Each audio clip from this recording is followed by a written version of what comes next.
আহলে হাদিসের সাথে আওয়ামী লীগের সম্পর্ক আবার নতুনভাবে সামনে আসছে এবং অনেক রহস্য এবং অনেক প্রশ্ন সামনে আসে। দর্শক, বিষয়টা খুবই গুরুত্বপূর্ণ। আহলে হাদিস একটা বিতর্কিত প্ল্যাটফর্ম বর্তমানে।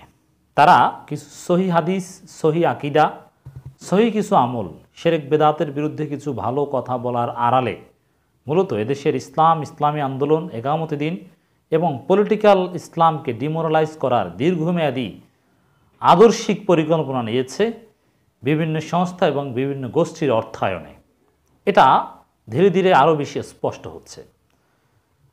দর্শক, আওয়ামী লীগের যে রাজনৈতিক পাওয়ার, তারা যে ক্ষমতায়, মানে রাষ্ট্রের যে পাওয়ার, সেটাকে ব্যবহার করে এখন আহলে হাদিসকে তারা সহায়তা করছে।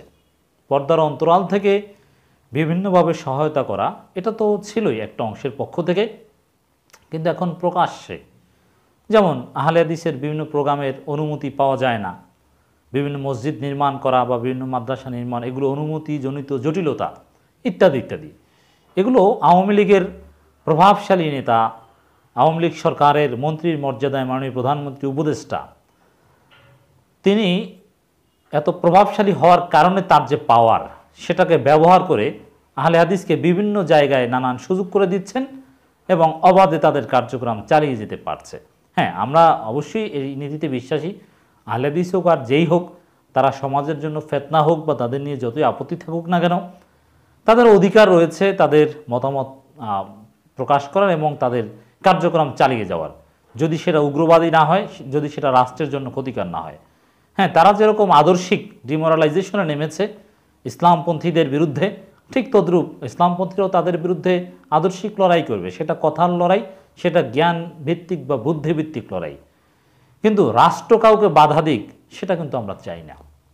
কিন্তু স্পষ্টভাবে রাষ্ট্রশক্তির বা সরকারের, বিশেষ করে আওয়ামী লীগের আনুকূল্য নিয়ে, আর্থিক সহায়তা নিয়ে, পলিটিক্যাল হেল্প নিয়ে আহলে হাদিস এগিয়ে যাচ্ছে। আহলে হাদিসের সবগুলো পক্ষই কোনো না কোনোভাবে আওয়ামী লীগের সাথে কানেক্টেড, আওয়ামী লীগকে অ্যাপিস করছে।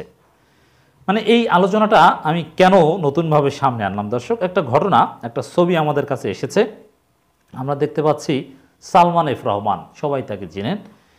তিনি আহলে হাদিস ইজতেমা, তাবলিগি ইজতেমা, ডক্টর আসাদুল্লাহ গালিব গ্রুপ, মানে আহলে হাদিস আন্দোলন, তাদের যে গ্রুপটা, তাদের যে প্ল্যাটফর্মটা, সেখানে তিনি উপস্থিত হয়েছেন। তার মতো একজন ব্যস্ত লোক, এই মুহূর্তে যে অর্থনৈতিক ক্রাইসিস সরকারের, ডলার সংকট থেকে শুরু করে নানান কিছু, বাজার কারসাজি, এগুলো সমাধানের ক্ষেত্রে অন্যতম কি পারসন, তিনি শত ব্যস্ততার মধ্যেও ডক্টর আসাদুল্লাহ গালিব গ্রুপের যে আহলে হাদিস ইজতেমা, সেখানে ছুটে গিয়েছেন। তিনি গালিব স্যারের পাশে বসে ওয়াজ শুনছেন এবং তিনি মনে হয় যেন আসাদুল্লাহ গালিবের পর দ্বিতীয় গুরুত্বপূর্ণ ব্যক্তি আহলে হাদিসে সালমান এফ রহমান মনে হয় আর কি, ভাবে। এবং আমরা দেখতে পাচ্ছি নামাজ আদায় করছেন আহলে হাদিসের স্টাইলে, বুকে হাত বেঁধে নামাজের একটা ছবি ছড়িয়ে পড়েছে। যদিও সালমান এফ রহমানের পাশে একজন হানাফি স্টাইলই নামাজ পড়ছেন আমরা দেখতে পাচ্ছি। এবং আসাদুল্লাহ গালিবের ছেলে বা আহলে হাদিসের অন্যান্য বড় বড় হেভিওয়েট ব্যক্তিরা, তারাও সালমান এফ রহমানের পেছনে, সামনে জায়গা পাচ্ছেন না। যাই হোক, এই যে বিষয়টা, মানে এবং যেটা বলার চেষ্টা করছে, আহলে হাদিসে অনেকে বলছে যে আহলে হাদিস আন্দোলনের যে তাবলিগি ইজতেমা, এটা নাকি অনেকে বন্ধ করে দিতে চেয়েছিল, নানান বাধা ছিল অনুমতির ক্ষেত্রে, কিন্তু সালমান এফ রহমানের কারণেই শেষ পর্যন্ত আহলে হাদিস ইজতেমা সফলভাবে সম্পন্ন হয়েছে। শুধু এখানে না, নোয়াখালীতে, বিভিন্ন জায়গায়, চট্টগ্রামে আহলে হাদিসের মসজিদ নির্মাণে বাধা, তাদের প্রোগ্রাম করতে বাধা, এগুলো সালমান এফ রহমান নিজে উদ্যোগ নিয়ে সমাধান করে দিয়েছেন। মানে কেউ বাধা দিতে পারেনি, স্থানীয় এমপিকে বলে দিয়েছেন। এটা তো বোঝাই যায়, সালমান এফ রহমান বললে সেটা কোনো এমপি উল্টাতে পারবে, প্রশাসনের কেউ সেটা উল্টাতে পারবে? কখনোই নয়। মানে এটা দ্বারা স্পষ্ট যে কিভাবে আওয়ামী লীগের যে রাষ্ট্রশক্তি, সেটা আহলে হাদিসের জন্য ব্যবহার করা হচ্ছে, আহলে হাদিসকে শুধু, অথচ এটা সবার জন্য সমান হওয়া উচিত ছিল, কিন্তু সেটা হচ্ছে না। আবার টাকা পয়সার বিষয়টা তো জানি, সালমান এফ রহমান এত মর্যাদা কেন পায়? তার টাকা আছে, এই সহজ হিসাব। আহলে হাদিসের অন্যান্য গ্রুপ, এমনকি যারা এখন অসাংগঠনিক, যারা সংগঠনে বিশ্বাস করে না, যেমন আব্দুর রাজ্জাক বিন ইউসুফ গ্রুপ, তাদের সাথেও বিভিন্নভাবে আওয়ামী লীগের লোকজনের সাথে সম্পর্ক, বিএনপিপন্থী ব্যবসায়ী ধনাঢ্য বিএনপি নেতারা বা এদের সাথে তেমন কোনো সম্পর্কের আমরা দেখি না। কিন্তু দেখেন ইন্টারেস্টিং বিষয়, এই আহলে হাদিস গণতন্ত্র হারাম, গণতান্ত্রিক পদ্ধতিতে নির্বাচন, রাজনীতি, অমুক তমুক হারাম, এই ফতোয়াগুলো বাংলাদেশে কোন সময়ে সবচেয়ে বেশি দিয়েছিল? এখন সালমান এফ রহমান কে? তিনি তো গণতন্ত্রের মূল, মানে থিওরিটিক্যালি তিনি গণতান্ত্রিকভাবে নির্বাচিত এবং তিনি একেবারে সেকুলার গণতন্ত্র, একেবারে সেকুলার গণতন্ত্রের একজন এমপি, মন্ত্রীর মর্যাদায়। তো এই গণতন্ত্রকে নিতে আহলে হাদিসের কোনো আপত্তি নেই। এই গণতান্ত্রিক পদ্ধতিতে নির্বাচিত গুরুত্বপূর্ণ ব্যক্তিকে সর্বোচ্চ সম্মান দিতে, টাকা পয়সা দিতে, তার সহায়তা নিতে কোনো আপত্তি নেই, মানে এটা জায়েজ, একেবারে হালাল হয়ে গিয়েছে। কিন্তু শুধু জামাত শিবিরে গণতন্ত্র হারাম। এবং আমার কাছে সবচেয়ে বেশি উদ্বেগজনক এবং সন্দেহজনক মনে হয়েছে যখন জামাত শিবির সবচেয়ে বেশি মজলুম ছিল, জামাত নেতাদের ফাঁসি দেওয়া হয়, শিবিরের লোকজনকে হত্যা করা হয়, কোথাও দাঁড়াতে দেওয়া হয় না, জামাত শিবিরের সমস্ত অধিকার যখন কেড়ে নেওয়া হয়েছে বাংলাদেশে, জামাতের ৮০-৮২ বছর ইতিহাস সবচাইতে ক্রিটিক্যাল মোমেন্ট যখন ছিল ১৩, ১৪, ১৫, ১৬, ১৭, এই সময়টায় জামাত শিবিরকে টার্গেট করে, ইঙ্গিত করে গণতন্ত্র হারাম, অমুক হারাম, মিছিল মিটিং হারাম, এই ফতোয়াগুলো আহলে হাদিস সবচেয়ে বেশি দিয়েছে। মানে এটাই হচ্ছে কানেকশন। এর মানে জামাত শিবিরের দুঃসময় তাদেরকে ডিমোরালাইজ করার জন্য আমি মনে করি এটা কোনো বিদেশি শক্তির ইন্ধনে, সরকারের পরিকল্পনায় আহলে হাদিসের লোকজন এই ফতোয়াগুলো দিয়েছে। সারা বছর ফতোয়া দেয়নি, যুগ যুগ ধরে আহলে হাদিস জামাত একসাথে কাজ করেছে, ফতোয়া আসেনি, কিন্তু জামাতের চরম দুঃসময় ফতোয়া দিয়েছে। এবং এখনও কিন্তু ওই গণতন্ত্র হারাম বা এই ফতোয়াগুলো তেমন প্রচার করতে দেখা যায় না, কিন্তু জামাতের চরম দুঃসময় ফতোয়াগুলো তারা সামনে এনেছে। যখন কিচ্ছু করতে পারে না, দু একটা মানববন্ধন, মিছিল মিটিং করে, তখন ফতোয়া দেওয়া হয়েছে। অথচ সরকার কত জুলুম করেছে, কত মানুষ হত্যা করেছে, কত অবিচার করেছে, যেটা আহলে হাদিসের লোকজন চোখের সামনে দেখে, কিন্তু এ বিষয়ে কোনো ফতোয়া নেই।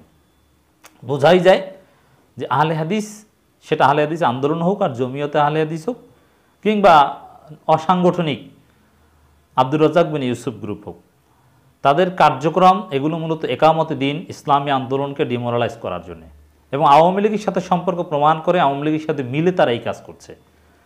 একামতে দিন ইসলামী আন্দোলনকে ডিমোরালাইজ করার জন্য, তাদেরকে আদর্শিকভাবে প্রশ্নবিদ্ধ করার জন্য আওয়ামী লীগের সাথে মিশতেও তাদের কোনো আপত্তি নেই, যেরকম তাদের গুরু সৌদি আরব, ইসরায়েলের সাথে মিশেছে। তো এটা হচ্ছে বাস্তবতা। তো দর্শক, আসলে আওয়ামী লীগ, আহলে হাদিস এদের একটা দিক থেকে ভীষণ এক, সেটা হচ্ছে পলিটিক্যাল ইসলাম কিংবা একামতে দিনের বিরোধিতা করা। আওয়ামী লীগ তো রাষ্ট্রশক্তি ব্যবহার করে জামাত শিবির বা একামতে দিন এদেরকে মারতে পারে, হত্যা করতে পারে, পেটাতে পারে, কিন্তু আদর্শিকভাবে জায়েজ না জায়েজ তো প্রমাণ করতে পারে না। আওয়ামী লীগ যদি বলে যে গণতন্ত্র হারাম, তাহলে তো এটা তারা বলতে পারে না, আবার বললে তো এটা কেউ শুনবেও না, বা জামাতের এটা হারাম, শিবিরের এটা হারাম, এটা তো আর কেউ শুনবে না। এজন্য আহলে হাদিসকে এভাবে টাকা পয়সা দিয়ে তাদেরকে বিভিন্নভাবে সহায়তা করে এই কাজটা করাচ্ছে। এমনকি হেফাজত যখন তুমুল জনপ্রিয়, হেফাজত যখন সরকারের উপর তুমুল প্রভাব বিস্তার করেছে, হেফাজত নিয়ে সরকার যখন উদ্বিগ্ন ছিল, তখন দেখেছেন যে আল্লামা আহমদ শফী বা হেফাজত বা কৌমিদের বিভিন্ন বিষয় নিয়ে আহলে হাদিসরা ব্যাপক টানাহেঁচড়া শুরু করেছে। এর মানে সরকার যাদেরকে নিয়েই ভাবে বা যাদেরকে নিয়ে প্রেশারে থাকে বা টেনশনে থাকে, আহলে হাদিসরা ওই সময় তাদের বিরুদ্ধে লেগে যায়। মানে এটা কোইন্সিডেন্স নয়, এটা পরিকল্পিত। এজন্য আমি আহলে হাদিসের সবগুলো গ্রুপকে আসলে সরকারের হাতের পুতুল এবং সরকারের এজেন্ডা বাস্তবায়নকারী হিসেবেই দেখতে চাই। এই যে কথা বললাম তার একটা প্রমাণ, মানে সম্ভাব্য প্রমাণ তো অলরেডি দিয়েছি, যে যখনই সরকার হেফাজতের বিরুদ্ধে লেগেছে, আহলে হাদিসও আদর্শিকভাবে হেফাজত বা কৌমিদের বিরুদ্ধে লেগেছে। যখনই জামাতের বিরুদ্ধে লেগেছে, আহলে হাদিসও আদর্শিকভাবে বিভিন্ন মাসালা আকীদা নিয়ে জামাত, শিবির, মওদুদি এগুলোর বিরুদ্ধে লেগেছে। এটা সরকারের সাথে আহলে হাদিসের এরকম আহলে হাদিসকে ব্যবহার করে, কৌমিদের একটা অংশকে ব্যবহার করে, সুন্নিদের একটা অংশকে ব্যবহার করে, কিন্তু আহলে হাদিসকে ব্যবহার করা কার্যকর প্ল্যান, এটার প্রভাব রয়েছে। কারণ আহলে হাদিস বুদ্ধিভিত্তিক লড়াই চালায় এবং তাদের শিক্ষিত আলেমোলামা আছে, তারা শিক্ষিত প্রজন্মকে বিভিন্নভাবে মোটিভেটেড করতে পেরেছে, এজন্য তাদেরকে ভালোভাবে পারফেক্টলি ইউটিলাইজ করতে পারে। এবং আহলে হাদিস জামাতকে যতটা ক্ষতিগ্রস্ত করতে পেরেছে অন্য কেউ পারেনি, এটা খুবই গুরুত্বপূর্ণ। দর্শক, আমি যেটা বলতে চাই শেষে, যেমন সামনে 2, 3, 4, 5 বছর পর যদি দেখেন, যেমন এখন কিন্তু ওই আকিদা অমুক হারাম, গণতন্ত্র হারাম, অমুক তমুক মিছিল মিটিং হারাম, এগুলো নিয়ে তেমন কোনো কথা নাই।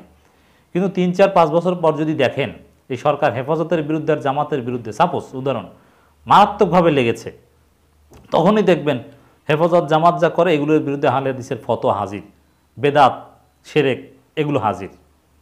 আমার কাছে গত 10-15 বছরের আহলে হাদিসের কার্যক্রম বিশ্লেষণ করে এটাই স্পষ্ট হয়েছে।